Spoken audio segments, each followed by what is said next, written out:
Hi, I'm Phil Bridges, owner of Straight Arrow Repair. Ever want to know how a repairman fixes things?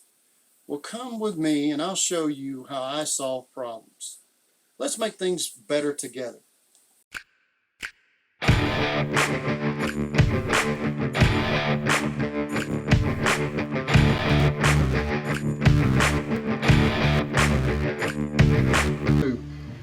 Everybody says, well, you should always use plywood instead of particle board.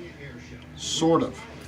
The issue is water soluble glue is put in plywood that puts in layers, so if water gets on that plywood, it'll delaminate and it will not fall through like particle board does, but it will roller coaster and the layers will come apart.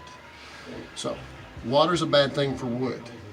So if you know and have time, we won't have time on this one, when you put plywood in a kitchen or in a bathroom, if you have the time, paint it. And that way you can resist a lot of the damage that might happen from an overflow of a sink or an overflow of a toilet or an overflow of the tub or people stepping out of the tub. So just for your information, that this is what we're going to do, and I'll guide you through it. It's Phil Bridges. If you like what you saw, you think it might be helpful to somebody else, push that like button and let other people know what you and I now know. And we'll work together toward making a brighter future. And by the way, we're not Americans, we're Americans. See you next time.